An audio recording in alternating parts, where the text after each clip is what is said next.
بسم اللہ الرحمن الرحیم یا علی مدد۔ کافی وقت سے کراچی، سندھ، پنجاب اور ہندوستان سے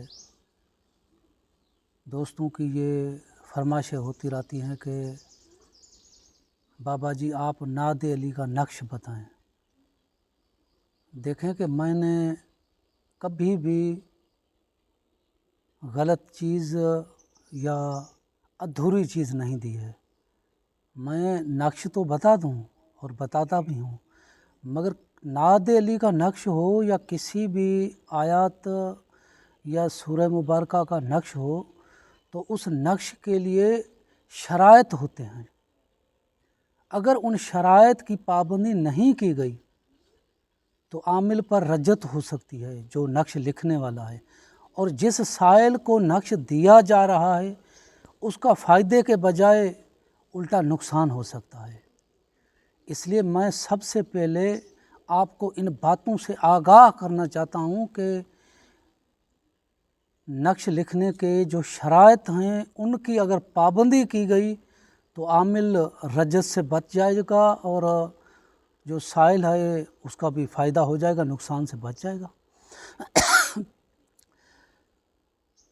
سب سے پہلے نقش لکھنے کی جو شرط ہے وہ یہ ہے کہ آپ پاک صاف ہو کر کے، پاک صاف کپڑے پہن کر کے، اس کو خوشبو لگا کر کے رجال غائب کا خیال رکھیں۔ وہ آپ کے سامنے نہیں ہونا چاہیے نقش لکھنے کے وقت، یہ پہلی شرط ہے۔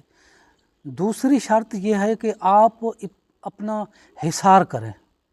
نقش لکھنے کے وقت آپ اپنا حصار کریں۔ اس حصار سے آپ کے دو فائدے ہیں۔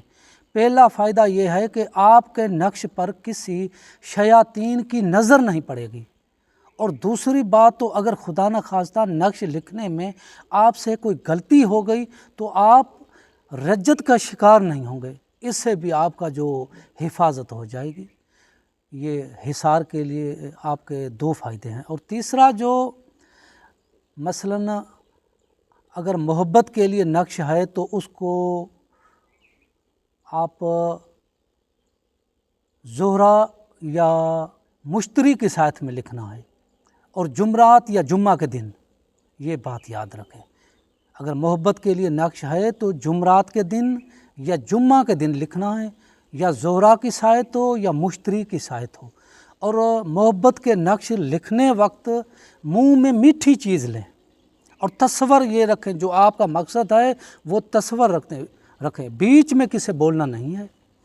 اگر دعوت وغیرہ کا مثلا کوئی ناجائز ظالم ہے، اس کی عداوت کے لیے، دشمنی کے لیے آپ کو یہ نقش لکھنا ہے تو اس کے لیے آپ کو کیا کرنا پڑے گا کہ آپ کو اتوار یا مریخ کے دن نقش لکھنا ہوگا، اور شمس یا مریخ کی سائت میں، اتوار اور منگل کے دن نقش لکھنا ہوگا، یا تو شمس کی سائت میں یا تو مریخ کی سائت میں لکھنا ہوگا۔ اور نقش لکھنے وقت آپ کو منہ میں کڑوی چیز لینی ہے، آپ کو تصور خوب رکھنا ہے جس مقصد کے لیے آپ نقش لکھ رہے ہیں۔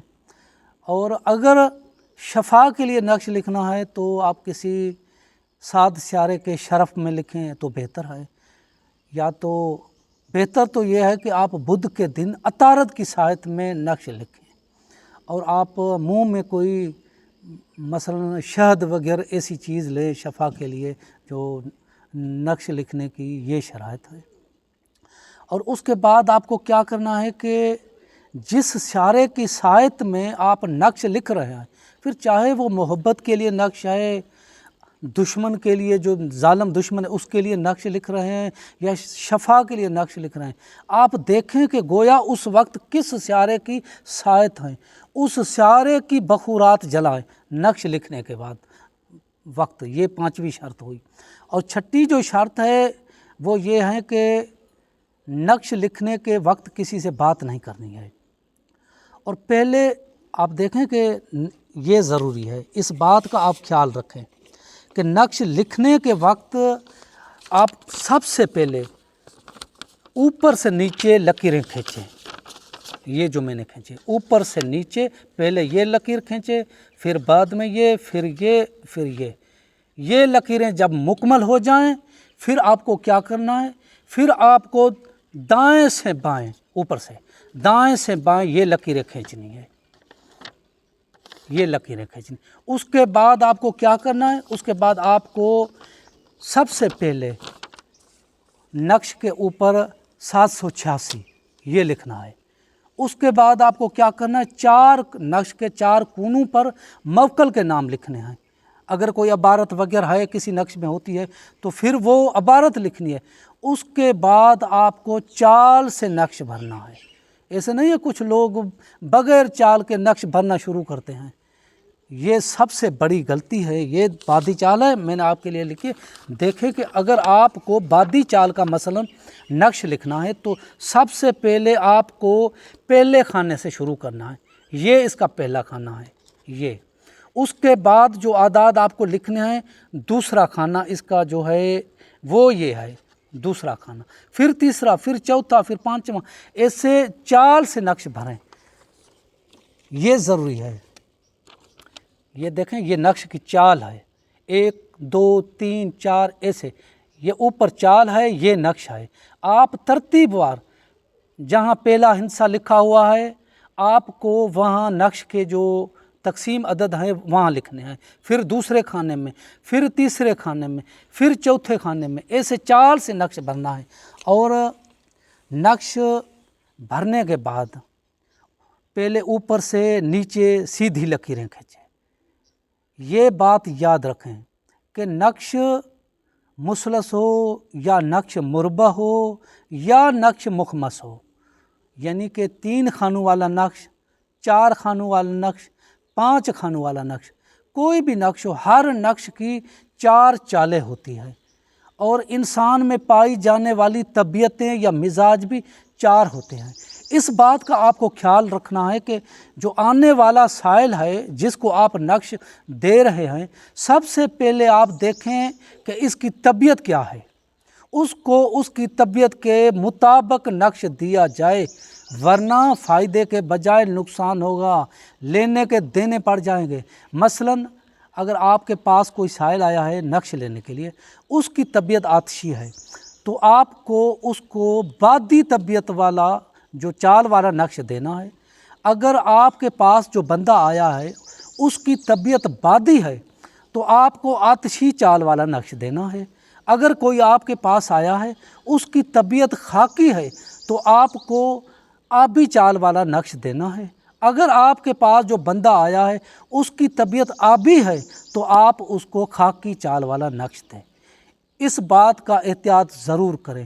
اگر طبیعت کے مطابق نقش نہیں دیا گیا تو عامل پر رجعت ہو سکتی ہے، اور جو نقش لینے آیا ہے سائل اس کو لینے کے دینے پڑ جائیں گے۔ اس بات کا خیال رکھیں، اور یہ بھی ذہن میں رکھیں کہ جو آتشی چال والے نقش ہیں یا تو تنور میں دفن کیے جاتے ہیں یا تو آگ میں جلائے جاتے ہیں، اور جب بھی آپ آتشی چال والا نقش لکھیں تو اس کے اوپر آپ کو جو موکل کے نام اور عبارت وغیرہ نہیں لکھنی ہے، یہ دھیان رکھیں، کیونکہ نقش اس لیے بنائے جاتے ہیں کہ تاکہ جو حروف ہیں اس کی توہین نہ ہو۔